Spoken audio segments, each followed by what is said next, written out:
Hi everyone, here I am beneath the Baobab tree here in Kilifi, Kenya, and with me I have Miss Purple, who is a content creator and a podcaster from Lesotho. And we just met recently in the train, was it? Yeah, in the block train a few days ago. It's lovely to see you again. Nice to see you again. And I know you're not used to being interviewed because you like to interview people, right? But why don't you introduce yourself and tell people about what you do and, and what are you doing here and the whole experience that you've had so far with each safari. For sure. So yeah, like you said, I'm Miss Purple. So I'm a community manager for Proof of Play, which has a game called Pirate Nation currently. So it's a gaming studio. And I also do some content creation, so mostly podcasting and writing. I don't do video. We were talking about this earlier before, but maybe that's something that will come. We're doing video now, right? Yeah, we're doing video it's now. It's a collab. Yeah. So this is my third ETH Safari, actually. I've enjoyed all of them. So my idea for coming here is really just to connect with people, meet people like you and see what I can do in terms of creating content and compiling it to make sure that we get more people just aware.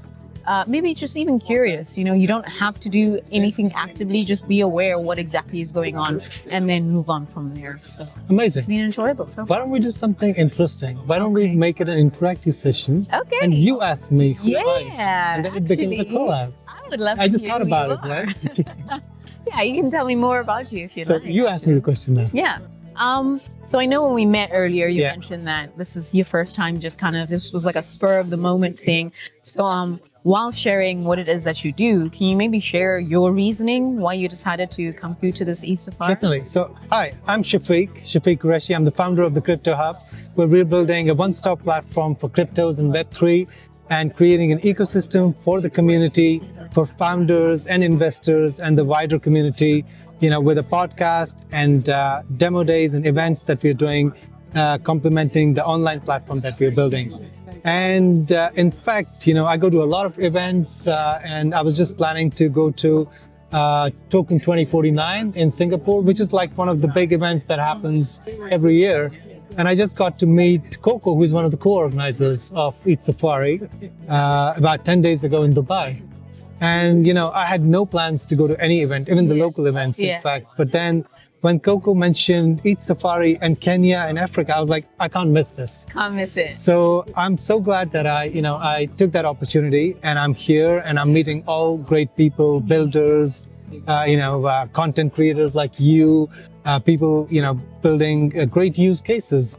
So that's how I'm here, and it's been an amazing experience. I think you made a phenomenal decision. Yeah. For sure. And now I'm interviewing you and you're interviewing me. So this is going to be the first time. We did not even plan it, in fact. I know, yeah. So let it be our collab. So, it'll be a shared podcast that we're doing. For sure. I mean, for me, I'm very curious just more to hear about what other spaces are like, you being in Dubai, what that space is to have an area that is so welcoming to an industry like crypto, or at least more welcoming than most of the continent tends to be. And obviously it's because of a lack of knowledge. So I'm curious to know your perspective, working with the CryptoHub. What have you kind of seen that are maybe the things that get in the way for a region like Dubai to definitely. I think that's a very good question. Have you ever been to Dubai? No, I've been to Abu Dhabi, but not Dubai. That's more or less the same, not the same. Yeah. So in fact, Dubai has been positioning itself as the crypto hub globally, and I'd like to confess that's where the inspiration for the name came from. Because I was in Dubai and I'd been in the crypto and Web3 space for a few years, and I was doing a lot of advisory and consulting, and everybody started calling Dubai the crypto hub. And I was like, okay, why don't I bring my network and my experience and my ideas on a platform which I decided to call the Crypto Hub. So going back to what is happening in Dubai and Abu Dhabi, because you can't ignore Abu Dhabi, in fact. So Abu Dhabi has the ADGM, which is the Abu Dhabi Global Markets, which has been actually the pioneering regulator in the country, in the United Arab Emirates, who have taken the lead, I think, for many years, since 2017, where they started working on building the right policies and regulations for digital assets, so they could, they could bring a lot of companies that were building solutions within the crypto and what we call now the Web3 space. Dubai being the hub of everything big and glimmering and exciting. I mean, is one of the good places when it comes to marketing and building a brand within many other businesses. And I mean, I think they've taken the lead when it comes to crypto and Web3 as well. Yeah. So we get a lot of events happening within the crypto space. It has attracted a lot of people to Dubai and to the country. And there have been a lot of other ecosystems that have been built within, and there have been a lot of other ecosystems that have come up in the United Arab Emirates. You have the WARA, which is one of the regulators for Dubai. I mentioned ADGM. You have DMCC, which is actually Dubai Multi-Commodities Free Zone, but they have had a crypto center, which has been like sort of taking the lead on, promoting and building a lot of the solutions within that space. And now more recently, we've had another free zone, which is specific to two cryptos in Web3 called the Ras Al Khaimah DAO, the RAG DAO. So Dubai has many emirates. Yeah. You went to Abu Dhabi, you have Dubai. Sorry, not Dubai. The UAE has many emirates. Yes. So Abu Dhabi is one of the the capital, is the main one. Then you have Dubai. Then you have Ras Al Khaimah. So we have like all these different zones and ecosystems, and then you have the regulators that are present around that have been building a lot of the policies to make it easier for companies to come to Dubai. I think I went in a bit of too much of a lengthy answer there. Yeah. But when it comes to Africa, obviously it's my first time in Kenya, but I see there is a lot of people building, and also there is stuff happening on the regulatory side. Maybe it's not as ahead of what we have in Dubai. But I was just talking to, is it Kakai Allen, and who's been at the forefront of working with the government in Kenya to bring, positive regulations for crypto and digital assets. So, I mean, it's a different scene here, but I see the market is really hungry for a stable environment to build solutions that could actually help build a lot of those use cases that are needed in the continent. Yeah, I do think that obviously because it's such a nascent industry, a lot more of it is people having questions. And because you have so many questions, the attitude tends to be, okay, let's stay away from it for a bit versus, okay, let's see what's possible. And then we can regulate as we move along, which is obviously unfortunate. But I do think, Kenya specifically is making strides towards that. Obviously, I'm not Kenyan, I'm from Lesotho. We don't really have much going on in terms of a crypto ecosystem. Yeah.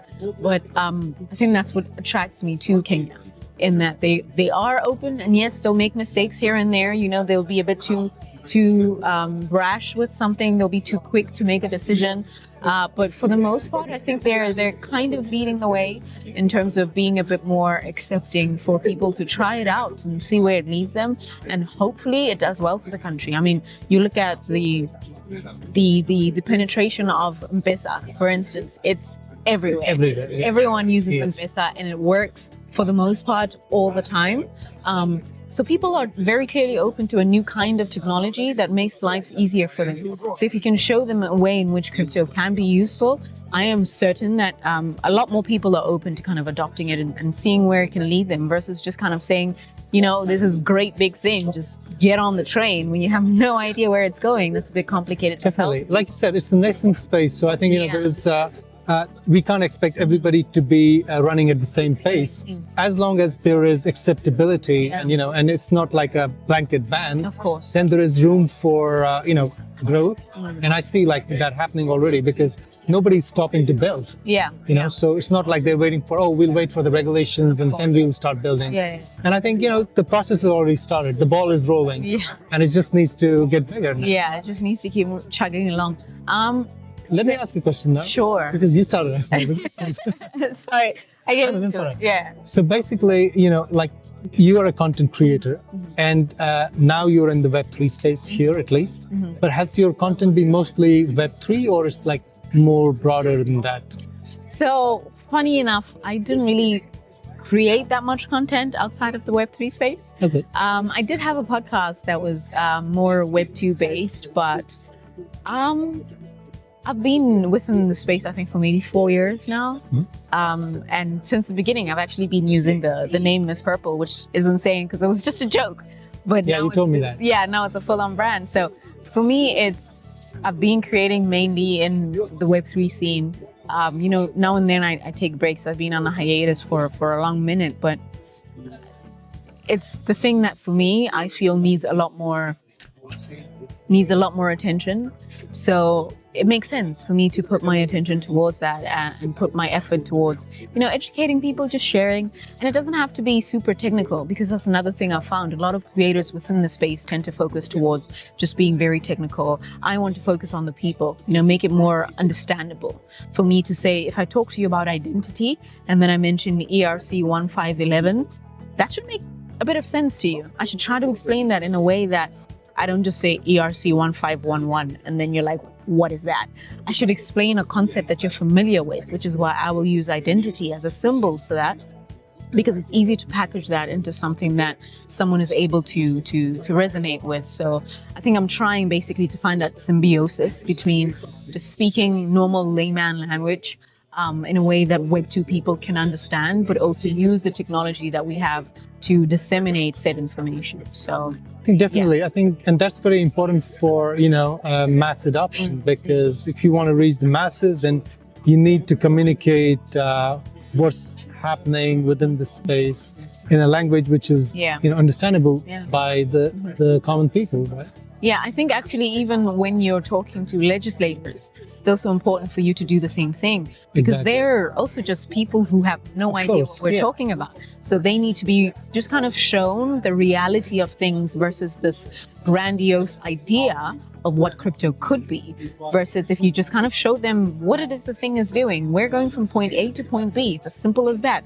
We just so happen to be using this kind of technology that is, you know, based on the blockchain, and that's a bonus. If anything, it doesn't really take away from the solution that we're providing. So I think it's very important for us to always be careful to try to be as basic and as normal as possible. I know the devs prefer, you know, to be very in-depth. Yeah, and I think my question for you then is just about what you're finding people's you know, attitude towards you creating within this space is, especially given perhaps the experience you have outside of Web3. Are they as open to receiving this information, or are you only able to truly communicate to people that are already within the space, or are you able to reach anybody else that's basically external? Honestly, I work with a lot of, or I interact with a lot of diverse, you know, groups of people. So obviously, the community we are building as part of the CryptoHub in Dubai, it's a core community where people are already in the crypto space. So a lot of them are builders who have been in the crypto and Web3 space for many years. And I think the majority of those people, they, you know, know a lot more than I do sometimes, especially in terms of the specific niches that they're working in. But at the same time, there's another audience, which is people that want to learn more about it. You know, they might have bought a few main coins here and there and lost a lot of money, and then they're trying to figure out what DeFi is. But sometimes, you know, you have surprises out there. There's an example that I always quote. There was somebody who was working in this building as a security guard. You know, he's from a developing country, and he has nothing to do with technology or finance or tech. And I think it was in the last bull run, and he asked me about Shiba Inu. And I was like, you know, he's like, oh, I was like, dude, what are you doing with Shiba Inu? And I was, you know, in a way condescending, but also like protective, because I thought, you know, like some poor guy's going to lose money. But he actually surprised me, because he had already gone into the DeFi aspect of what the chain was building. And he had created his own network where he was teaching other people who were taxi drivers and security men about, well, that ecosystem, and then generally about blockchain and DeFi. And I was like, okay, you can't really judge, you know, just by looking at the cover of the book. So there are lots of different stakeholders in this space, and I think it's a learning for myself as well.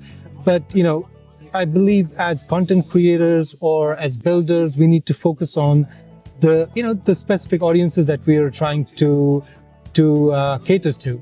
So, you know, there are lots of people who don't even know how to open a wallet or how to use a wallet. So you could always, you know, and I believe that there's a huge market for that. So you could always address that sort of niche where you help people understand the basics of crypto. And I have a lot of friends who ask me like, oh, how do I start? Some of them have been actually even trading crypto, but on exchanges. Yeah. But when it comes to buying or selling on decentralized on DEXs, they don't know how to do it. Process. So I mean, the space is new, and there's so many different players in it, and so many different stakeholders. Yeah. So there is, like the short answer to your long question is, you basically need to work with different groups of people differently, and you need to understand which group needs what sort of help.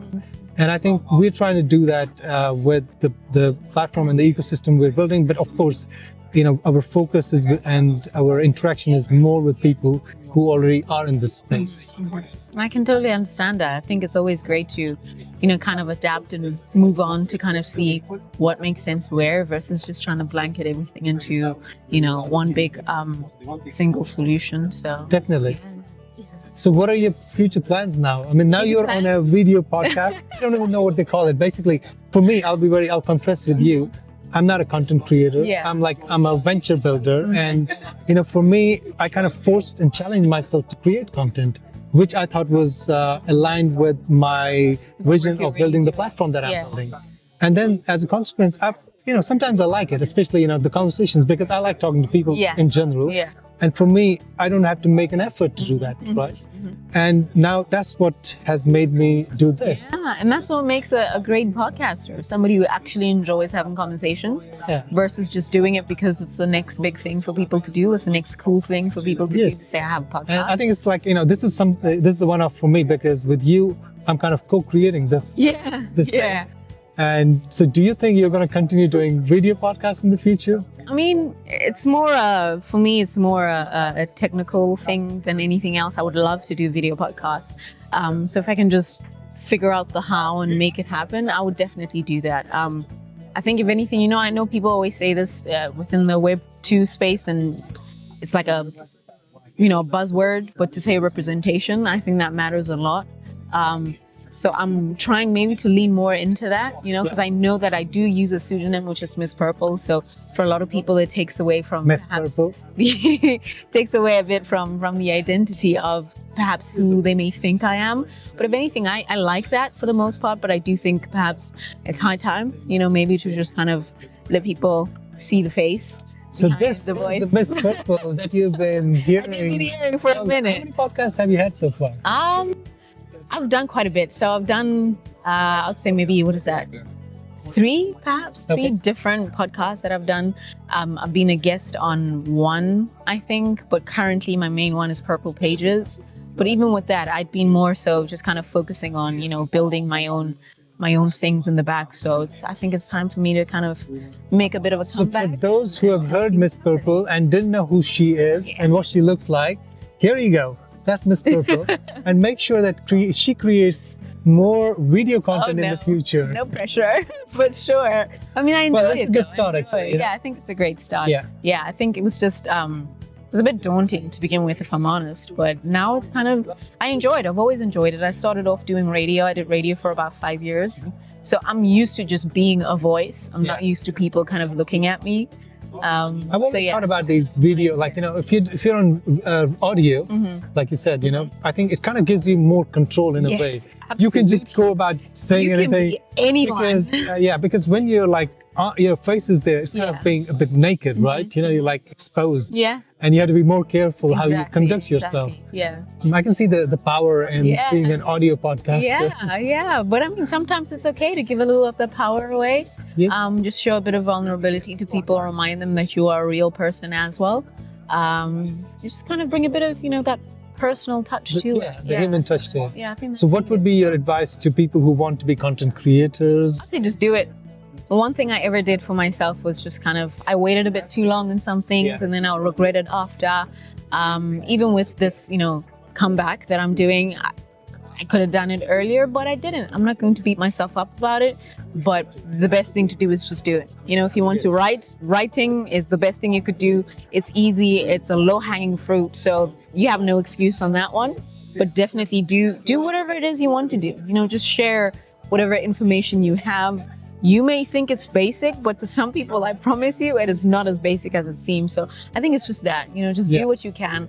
I think you have to start. The starting part is I'd say it to myself, I say it to, anybody who's trying to start any business, entrepreneurs, or like whatever you want to do. I think this is the first step that is the most challenging. Of course. You have to basically getting out of the door. Yeah. So you mentioned that you're going to, or you might be going to Token 2049. Yes, I am most likely going to 2049. Yes, and there's a lot of side events. So actually, I'm feeling a bit anxious about it. It's like more anxious than excited, but I mean, that's how this was a good break, in fact, so I could I could connect with the nature and the communities and the whole community vibe, which is something I needed. Yeah, it's definitely needed. So I'm quite grateful that I was able to come to this. I'm glad you came through as well. I think for us, it also, given that this is my 3rd year, this is the biggest one so far that we've had. Yeah, it's been so many people, and I've been grateful to be able to meet so many people from different places as well that I obviously never would have been able to meet, So yeah, I'm very, very excited. For me, I'm planning to go to Edge City after this and hopefully DevCon as well. So yeah. Amazing. Maybe I'll see you in DevCon. And I think we should also continue doing maybe more collabs. No, 100%. 100%. I see no reason why not. I think I could learn a lot from you. Maybe I could share a few things with you as well. Definitely. Just kind of in general. So I wouldn't be opposed to that. It's been a pleasure. It's been such a pleasure. So that is Miss Purple, guys. Nice didn't meeting know her you all. before. Thank you for having me. Very much.